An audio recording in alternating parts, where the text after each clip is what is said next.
watch them playing, they seem like ordinary children. By all rights, they are ordinary children, but circumstances have deformed them. Some of them have serious delinquency records, and nearly all of them are sick enough to need my help as a psychiatrist. The root of most of their troubles is that nobody has ever wanted them. Here, we try to show them they're wanted.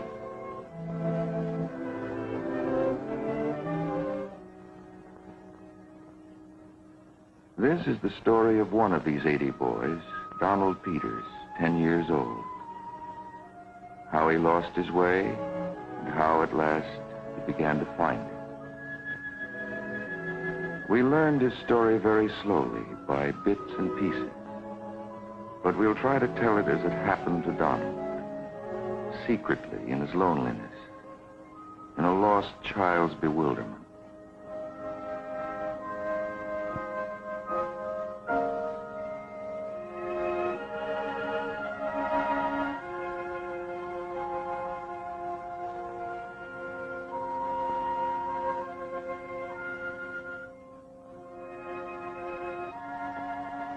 In all these months, Donald has made no friends.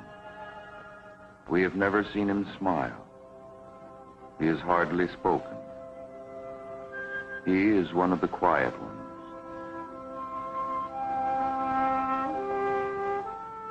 In all these months, he has never had a letter.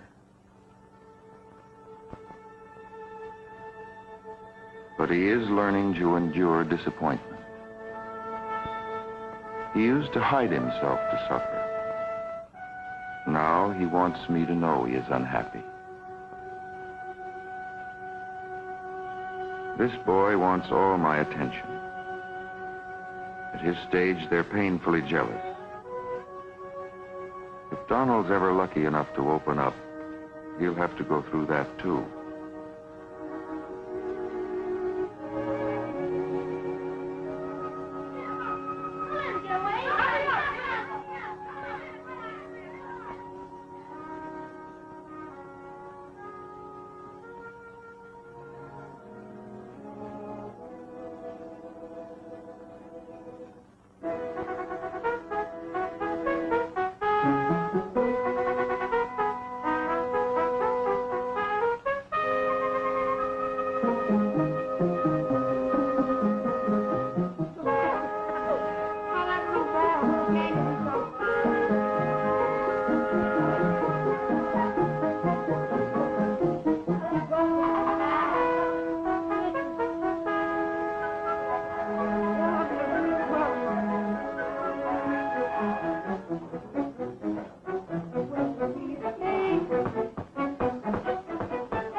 Mrs. Johnson has very good reasons for not keeping order.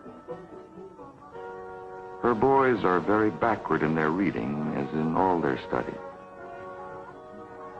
Children are much more deeply ashamed of being stupid than most of us realize. They are stupefied by shame. They've failed so often, they're afraid even to try anymore. Before they can ever begin to trust their intelligence, they have to be sure they're liked, no matter how stupid they seem or what they do. Before they know they're liked, they can't like you. Until they like you, they can't even begin to learn.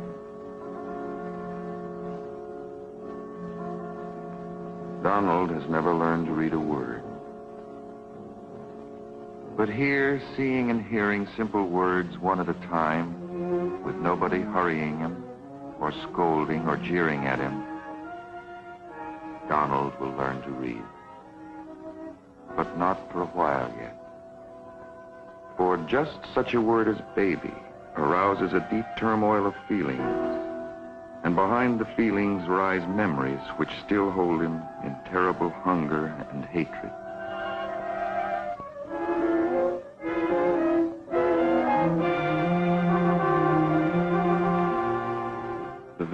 father whose face he can't even recall.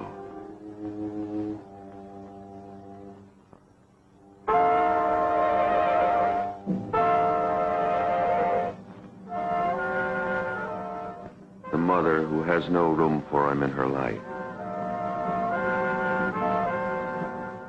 Grandma at his home with her. A home he hates so much that even at night he seldom comes back. These are the memories Donald lives in day and night.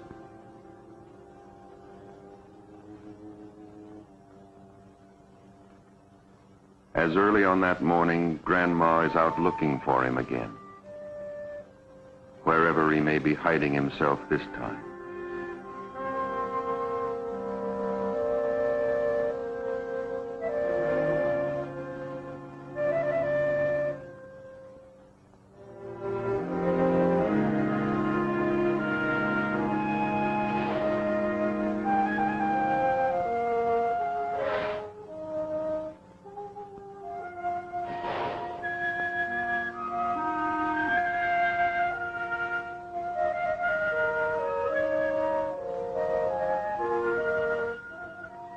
And she is wishing to goodness she'd never in her life have to smack him or scold him or go claim him back at children's court or ever look on his mean, mopey, sassy little face again.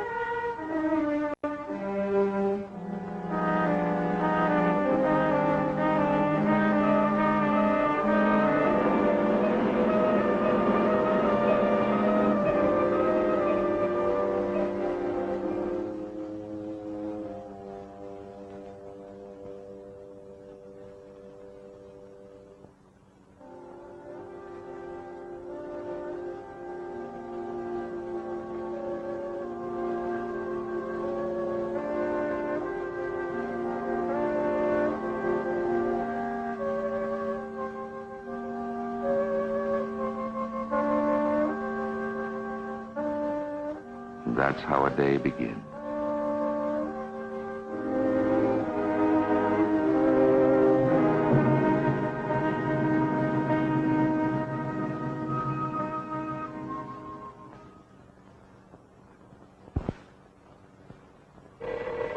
Same old buzzer. Somebody else hauling him home by the nape of the neck. Get up them steps, you little good-for-nothing. You no-count. Get up them staircases. Sleeping out the Lord knows where, same as your no-count mother used to do. Keeping me up all night, tossing and worrying till all hours. Driving around the cold streets to dig you out of your hiding place. Shame my face in front of everybody. I heard you open your doors down there. Go on and listen. The same old helpless fury. Pray over your features. Try to keep you in the good ways. Sneaking and nibbling and stealing my rent money. All the time looking at me cold as a clam.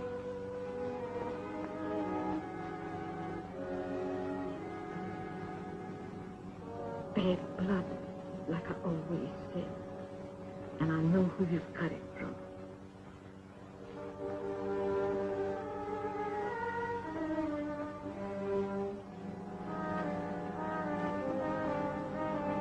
The same old hopeless confusion, misunderstanding, rage and pain and fear and hatred.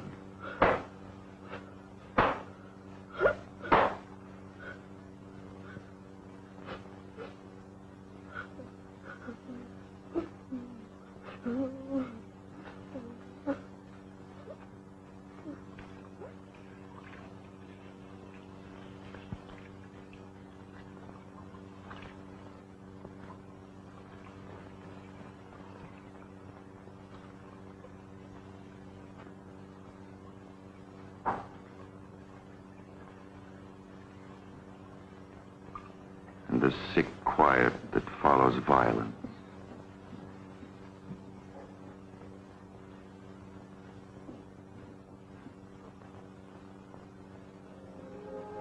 And duty without love.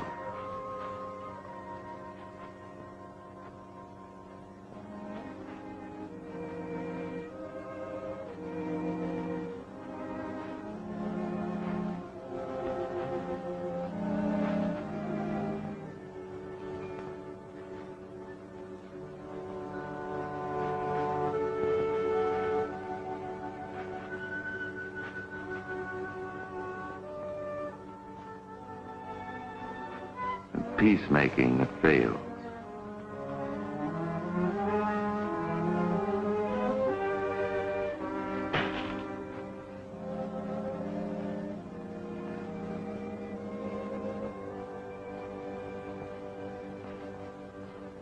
A heavy burden for an old woman.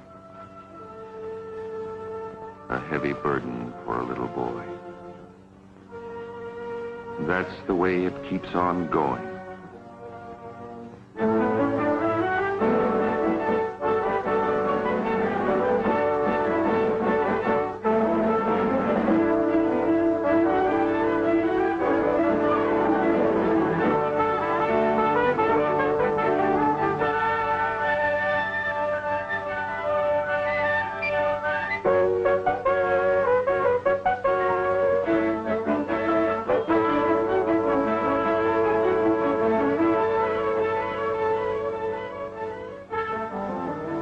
This is one of the things that counts most heavily against Donald. When he does go to school, he can't seem to learn or even pay attention. He's way behind the children he sits with. The teachers can't spare time for him.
course, the streets of a city can be a wonderful school. Freedom is wonderful, too.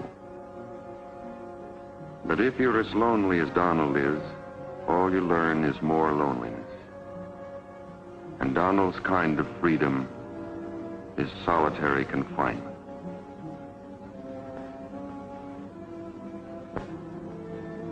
Everybody else has some place to go, some definite thing to do.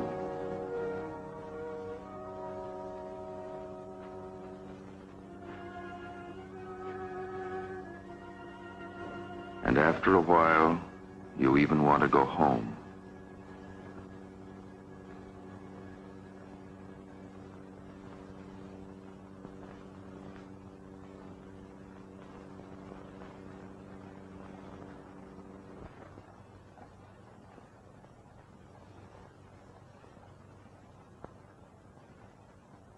But home is no refuge.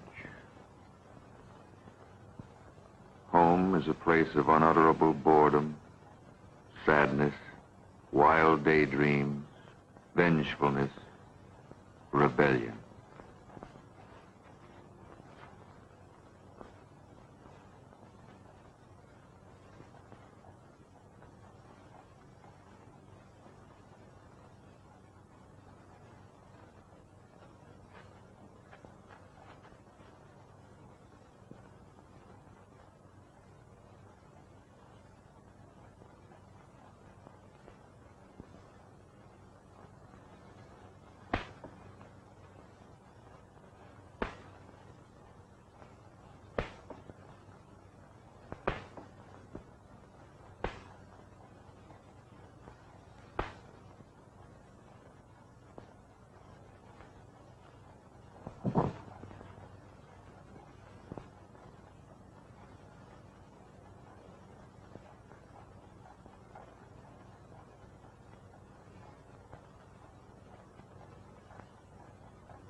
Children who buy their friends will do almost anything to feel they belong.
Donald doesn't know yet how to keep this kind of friend. He's failed again. The baby in him is desperate to be comforted.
Well, come on in.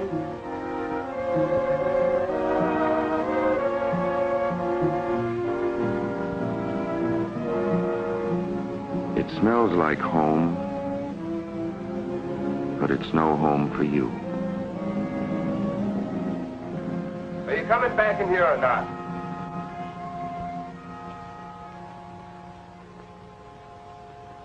What'd you say it for? Not so loud.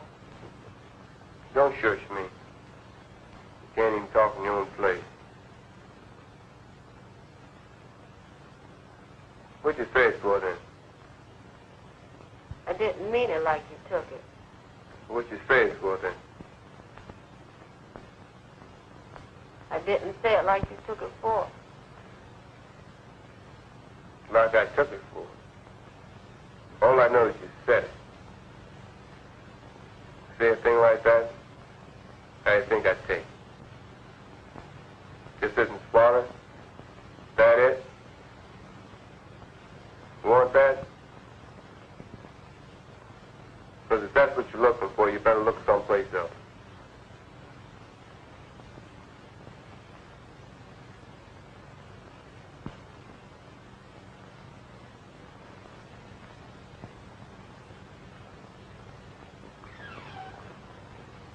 Didn't nobody ask you to swallow nothing.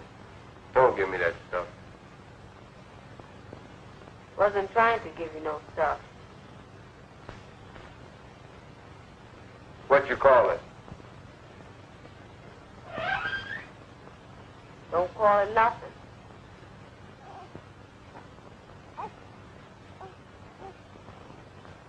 You tell me every time I say, Now, what's the matter?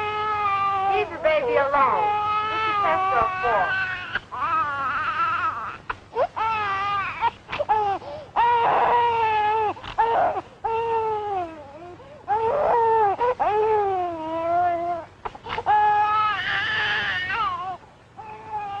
Let him mind her. And you and me will go out.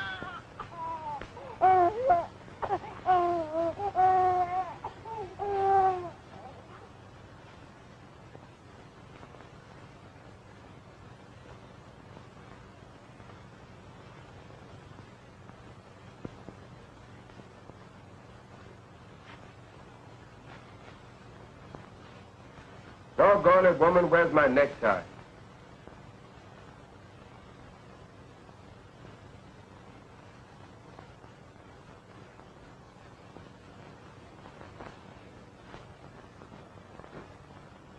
Get me all right. What's that big mouth?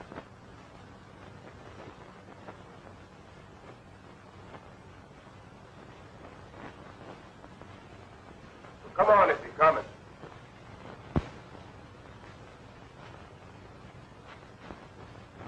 You sit here with Arlene.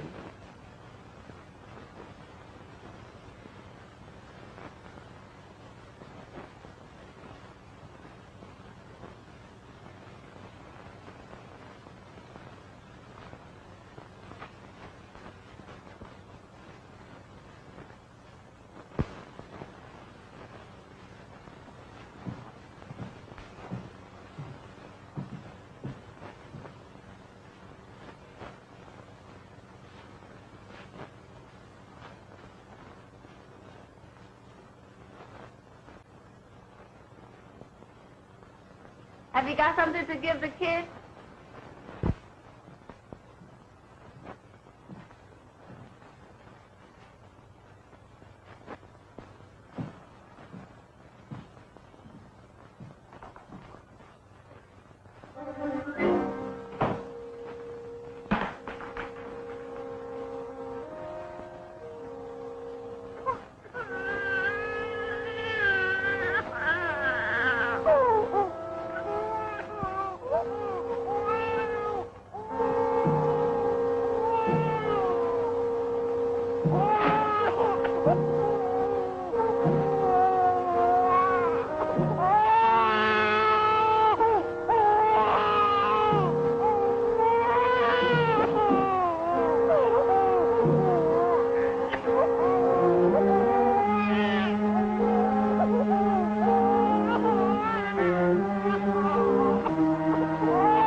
So Donald came to Wiltwyck. These were the things which made him what he was.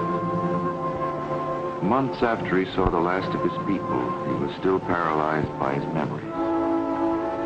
There wasn't much we could do for him until he made some move himself.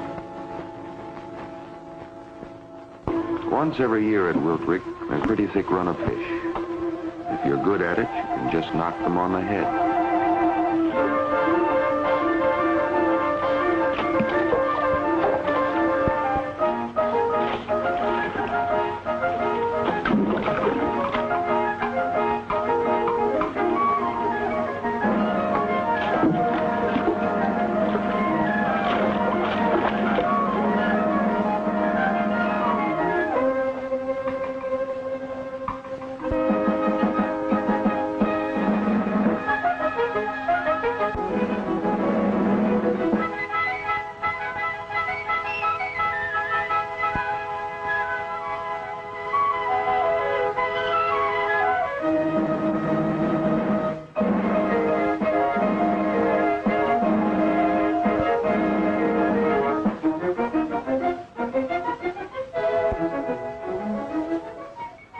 Regular holiday.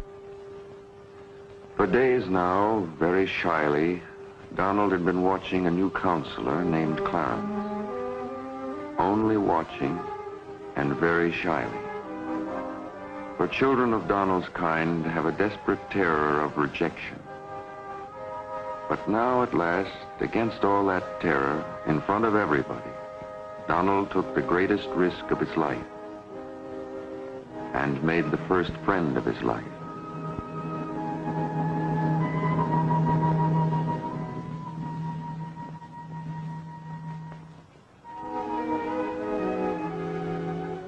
It was a great day for Donald and for us too. One of our social workers came over and congratulated Clarence. He wondered what for. But Miss Roberts knew what Donald had been through. And after she told Clarence a little about the child, Clarence realized he had been partner to a small but very important miracle.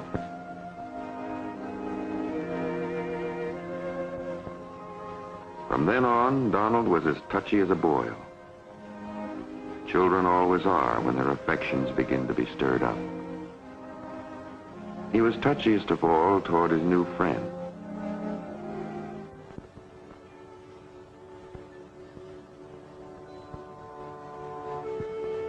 If Clarence handed him a shirt with a hole in it, Donald was sure it was a calculated personal betrayal. All the meaner in front of the other boy. Clarence wondered what the dickens was wrong with him. It was all to the good, though. Now that Donald was beginning to open up, almost anything could happen. One day in crafts class, Donald was making a little bowl. He wanted to make it look like a seashell. He couldn't say why. He just wanted it to be a seashell.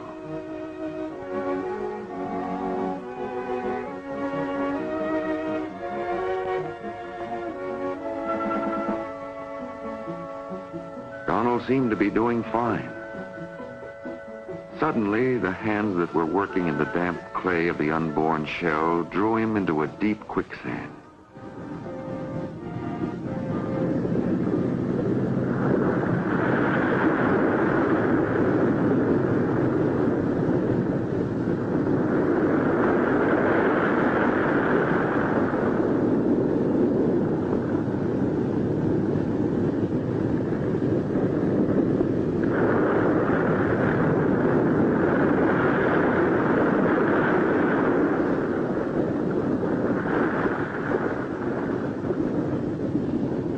Donald.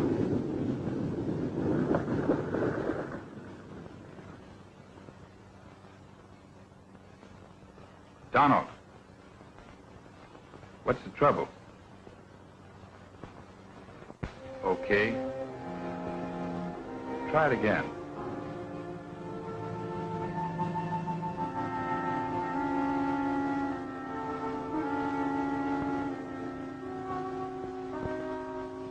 The bottom of memory has opened and engulfed him. All afternoon, in great misery and turmoil, he must hunt among those memories alone.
Donald's kind of hunting would exhaust and frighten stronger and wiser people than he.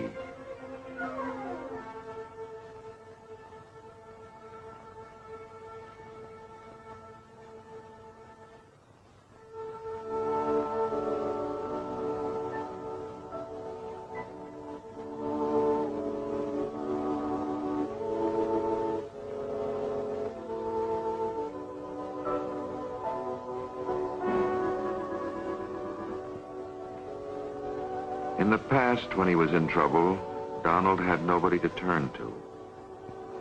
Now, for the first time, he feels the life-giving warmth and gratitude that comes of being comforted. And for the first time, with Clarence's help, he begins to take his place among the other boys.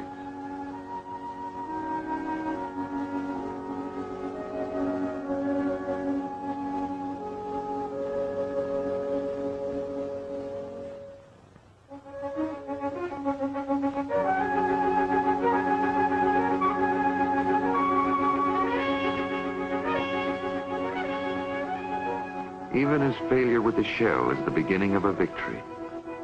For with it, he has begun to make something tangible with his hands out of the depths of his past unhappiness. Altogether, it looks as if he were really beginning to take hold of his life. And during these next weeks, as a matter of fact, everything is going to go much better for him. Donald will do some butterfly chasing of his own. He gets to be a pretty good basketball forward for his side. Much to his astonishment, he'll begin to read. In his appointments with me, he becomes almost articulate. Most important of all for Donald, he goes back to the little seashell and keeps at it until he finishes it. That gives him his first real sense of accomplishment.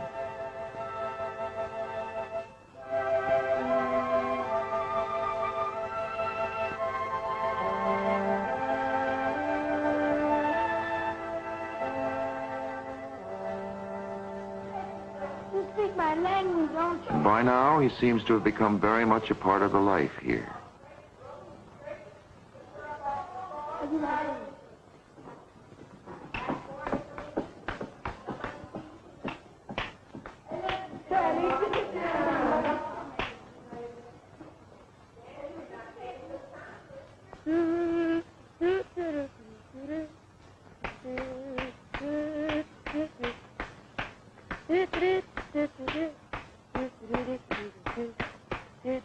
He hardly seems like the same boy anymore.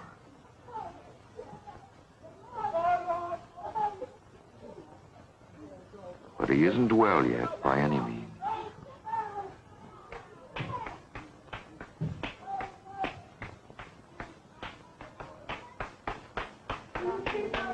So much can happen blindly by mischance. And on this morning, a great deal happened to Donald.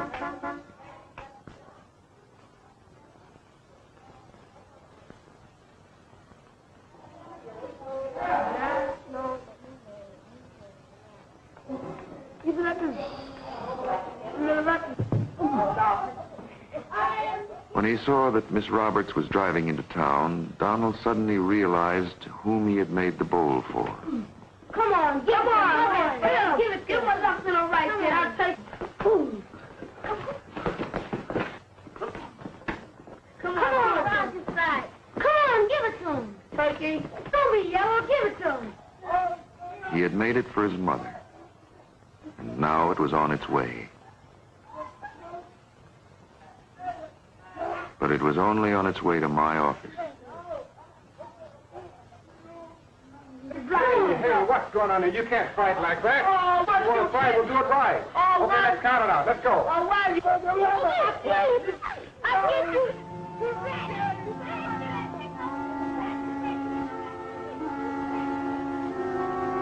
When Miss Roberts told me about the bowl, I decided it was time to tell Donald the facts.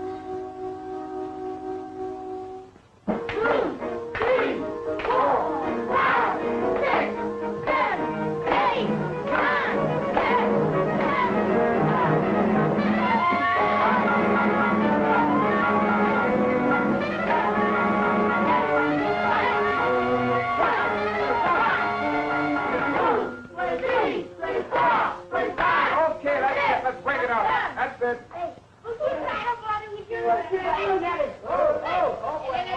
going to get you for this. No, you're not. You're not. Give me your mouth. Right away. Hold it, boy. Donald!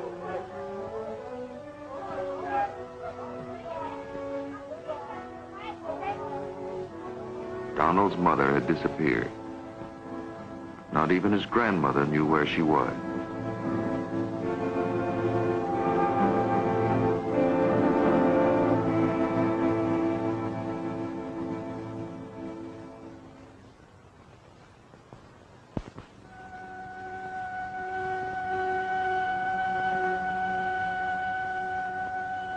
What he made of this knowledge and what came of it brought about the most important turning point in Donald's life with us.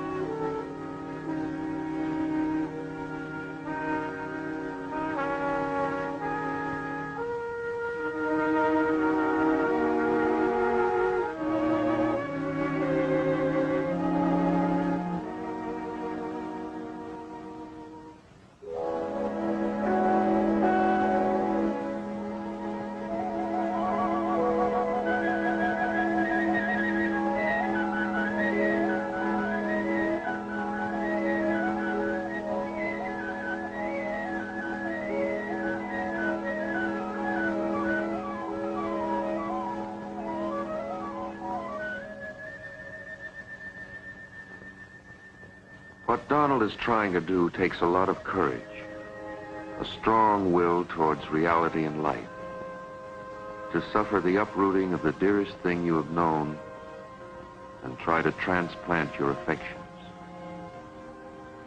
to go ahead rather than retreat, to put your need and your love once again in another's trust when all of your life, and again so recently, you have been betrayed.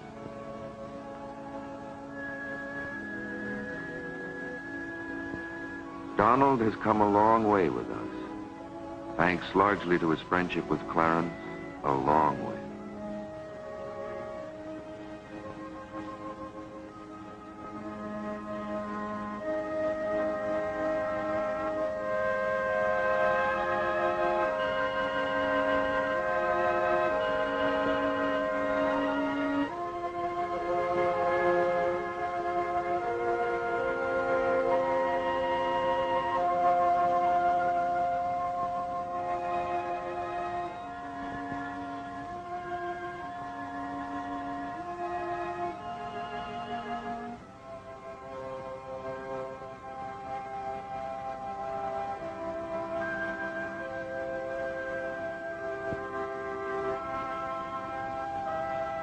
A mirror is no longer a focus for misery and self-hatred, but more like a window on a happy present and a hopeful future.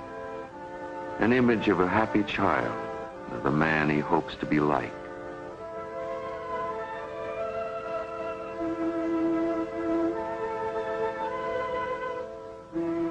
But he hasn't come far enough. A starving man can't share food no matter how much there is. And a child so desperate for affection can't bear to share it.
off him. What are you doing to him anyway? What we do, he tear up our bed. Now, what do you do that for? And what did you do? Now, you go over and fix up that lock and be quick about it. You other guys, clear out here. We're going to fix our bed. Don't worry about that. Let me handle it. Now, you got to move on you.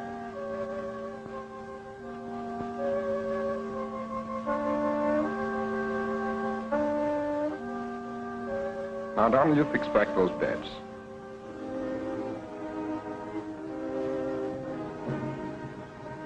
What do you want to make a mess of things for, huh? What got into you? Is something wrong? Something happened? All right, now, let's straighten out these beds, huh?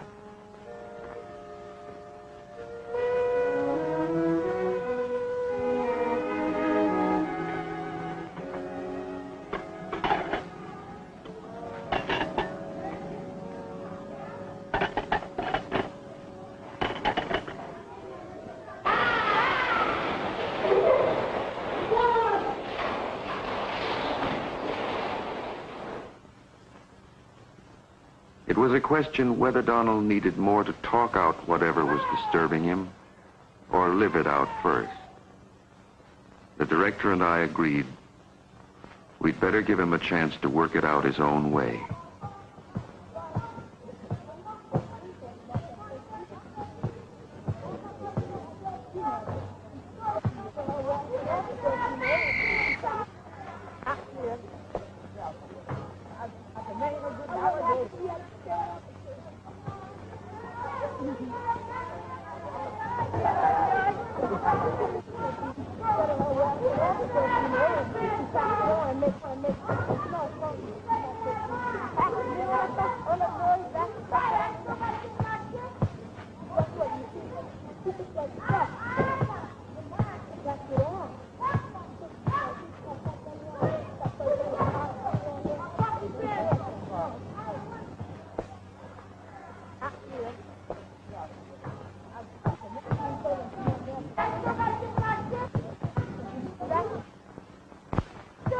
But chances have to be taken because, after all, there are things you can only find out for yourself and by yourself.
There are things nobody can ever find out for you, or ever tell you, or ever show you.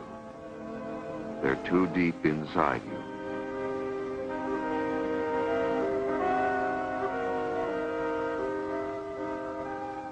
And as the day grew darker and colder, Donald found them out.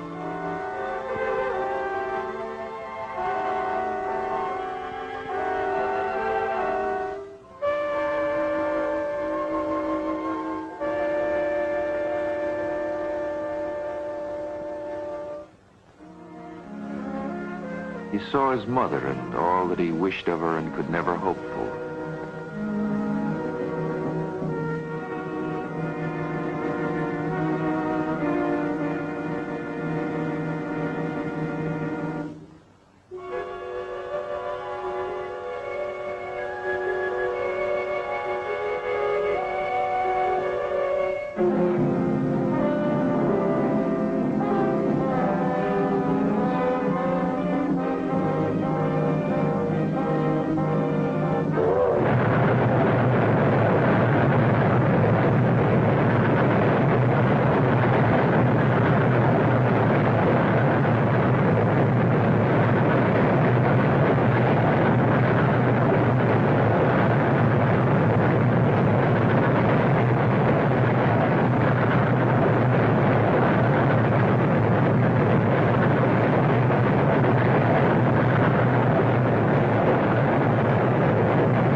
Began to see the home he'd broken his heart over for what it really was.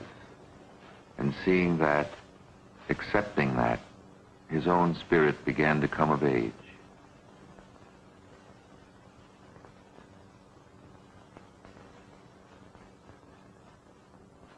He turned back toward the school.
Looking back, knowing as much about it now as Donald knew then, we can date a good deal from his runaway.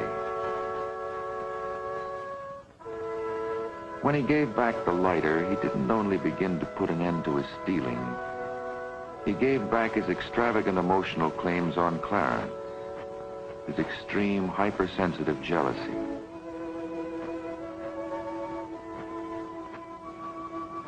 From now on, he will begin to make friends his own age as well.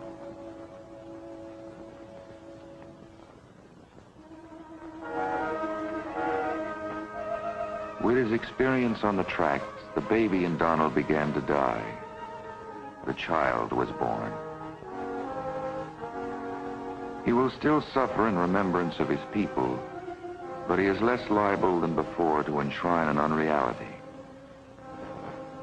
He can better accept his motherlessness, his homelessness, this temporary home.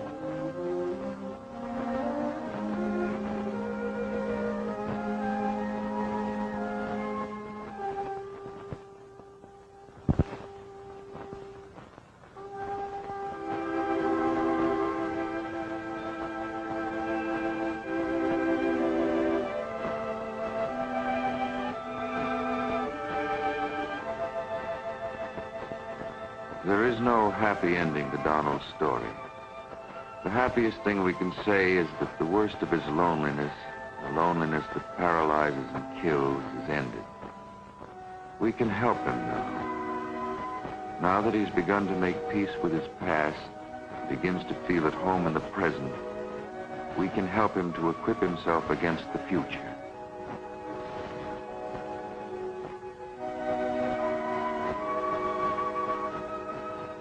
That's the most we can hope to do here at Wiltwyck for any of the boys who lie sleeping here, to clear away some of the great harm they suffered in the difficult world they came from, to make them a little better able to take care of themselves in the difficult world they must return to.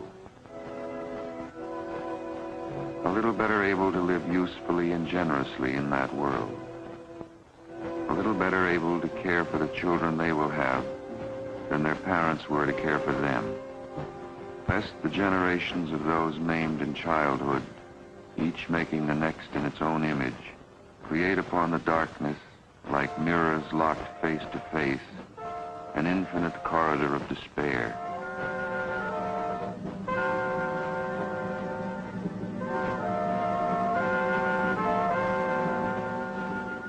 To keep open a place of healing, courage, and hope for as many as we can afford to care for among the thousands of those children who lie sleeping tonight in impoverished little rooms and in poor fugitive derelict holes in the rotten depths of the city.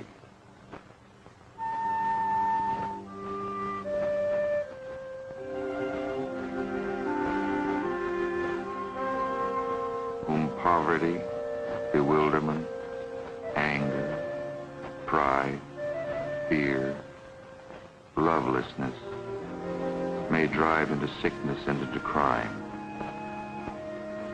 and who, in the world which disfigures them,